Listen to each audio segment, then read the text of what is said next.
నశించాలి దళితవాడ అభివృద్ధిపై అధికారుల నిర్లక్ష్యం. నశించాలి దళితవాడ అభివృద్ధిపై అధికారుల నిర్లక్ష్యం. నశించాలి దళితవాడ అభివృద్ధిపై అధికారుల నిర్లక్ష్యం. మున్సిపల్ అధికారులపైన వెంటనే చర్యలు తీసుకోవాలి. మున్సిపల్ అధికారులపైన వెంటనే రావాలి. మున్సిపల్ అధికారులు వెంటనే వివక్షత చూపిస్తున్నటువంటి మున్సిపల్ అధికారులు వెంటనే వివక్షత చూపిస్తున్నటువంటి మున్సిపల్ అధికారులు బయటకు వెంటనే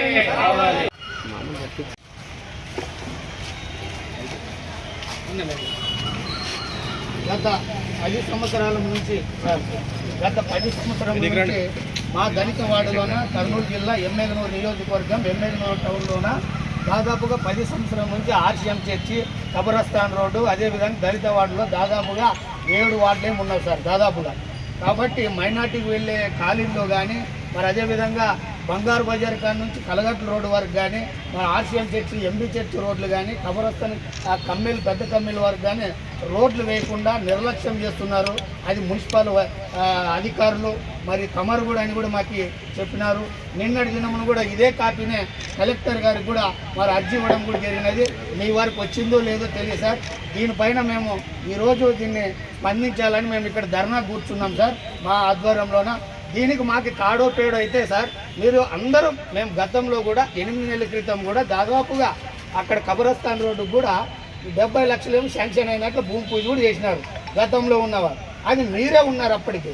అక్కడ దళిత వాడైనందుకు కేవలం ఒక దళితులు, ఒక గిరిజనులు, మైనార్టీలు ఉన్నందుకు వివక్షత చూపించి అక్కడ రోడ్డు వేయలేదు. అభివృద్ధి చెందిన వెంకటాపురం రోడ్డు అయితేమి, ఎల్ఐసి రోడ్డు అయితేమి, అదేవిధంగా మన లక్ష్మణ్ ట్యాక్స్ వీధుల్లోనైతేమి అభివృద్ధి చెందిన వీధుల్లోన కమిషన్ల కొరకు పనిచేసినారు. అంటే దళిత వార్డులోని పాడైపోయిన రోడ్లు కూడా పనిచేయలేకపోవడం కేవలం మున్సిపల్ అధికారుల నిర్లక్ష్యం అని కూడా మేము ఈ సందర్భంగా తెలియజేస్తున్నాం. టెండర్ పిలిచాము, ఆ టెండర్ కాంట్రాక్ట్ ఇస్తాం. అతను వేయలేదంటే పని చేయమని చెప్తాం. చేయమంటే క్యాన్సిల్ చేసి వేరే రీటర్న్ ఇచ్చి కౌన్సిల్ పెట్టి వేరే వాళ్ళకి ఇచ్చేస్తాం. ఇచ్చి పని చేస్తాం. How many days sir? How many days? 2 months లోపల చేస్తాను. 2 months అంటే సార్ ఇప్పటికే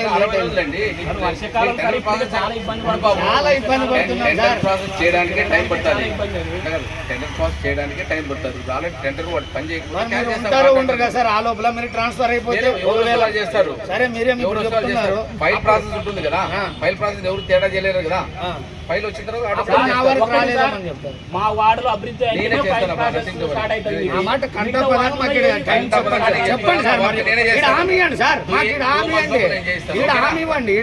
మీరు ఒక్కసారి చెప్పండి.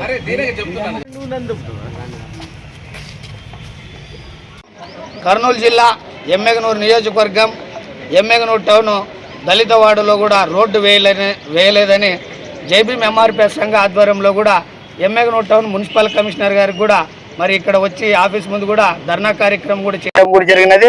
నిజంగా ఈ భారతదేశానికి కూడా మొన్నటి దినమే 70వ దినం వచ్చిన కూడా గొప్పలు కూడా చేసుకున్నారు. నిజంగా అయితే పేదరికం పోయినప్పుడే నిజమైన స్వాతంత్రం అని కూడా మరి తెలియజేశాము. దానికే నిదర్శనం మరి మన ఈ ఎమ్మెగనూరు నియోజకవర్గం ఎమ్మెగనూరు టౌన్లోనూ కూడా దళిత, గిరిజన, మైనార్టీ వార్డులో కూడా రోడ్లు వేయకుండా మరి నిర్లక్ష్యం చేస్తూ మరి ఎంతో మరి మొద్దు నిద్ర కూడా పోవడం కూడా ఈ అధికారులు, మున్సిపల్ అధికారులు కూడా చేస్తున్నారని కూడా స్పష్టంగా కూడా నిన్నటి దిన కలెక్టర్ గారు కూడా తెలియజేయడం కూడా జరిగినది. కాబట్టి మరి అధికారులకు ఒకటే తెలియజేస్తున్నాం, అయ్యా మేమెంతో కష్టపడి మేమెంతో సప్లాన్ నిధులు కూడా తెచ్చుకోవడం కూడా జరిగినది. మా నిధులు కూడా 70 లక్షలు వస్తే కూడా దాదాపు మరి మైనార్టీ కాలనీకి అయితే, కబరస్థాన్ రోడ్డుకి అయితే, ఆర్సీఎం చర్చి రోడ్డు అయితే, ఎంబీ చర్చి రోడ్డు అయితే దాదాపుగా మరి 1 కోటి రూపాయలు కూడా శాంక్షన్ చేసి మీ ఆఫీసులోనే కూడా పెట్టుకోవడం ఎంతవరకు సమంజసం? ఎక్కడో డెవలప్మెంట్ లేని ఏరియాల్లో కూడా రోడ్లు వేశారు. మా దళిత వార్డుల్లో కూడా ఎందుకు రోడ్లు వేయడం లేదు? తక్షణమే మీరు కూడా అక్కడ రోడ్లు వేయాలని కూడా ఈ రోజు కూడా ఈ మీడియా ముఖం కూడా మేము తెలియజేస్తాం. ఒకవేళ మా దళిత వార్డులో కూడా రోడ్లు వేయలేకపోతే ఖచ్చితంగా మున్సిపల్ అధికారుల పైన క్రిమినల్ కేసులు కూడా నమోదు చేయించి జైబీఎం ఎంఆర్పిఎస్ సంఘం కూడా మిలిటెంట్ ఉద్యమాన్ని కూడా పూనుకుంటామని కూడా ఈ సందర్భంగా తెలియజేస్తూ, అదేవిధంగా మున్సిపల్ కమిషనర్ గారు గంగిరెడ్డి గారు కూడా ఇక్కడ మా ధర్నా కార్యక్రమంలో వచ్చి కూడా 2 నెలలు కూడా మరి పని చేపిస్తాం, 2 నెలల లోపల అని కూడా టైం ఇవ్వడం జరిగింది. ఆ 2 నెలల లోపల కూడా చేయలేకపోతే మాత్రం ఖచ్చితంగా తాడో పేడో కూడా జైబీఎం ఎంఆర్పిఎస్ సంఘం కూడా తేల్చుకుంటుందని కూడా ఈ సందర్భంగా తెలియజేస్తూ జై భీమ్.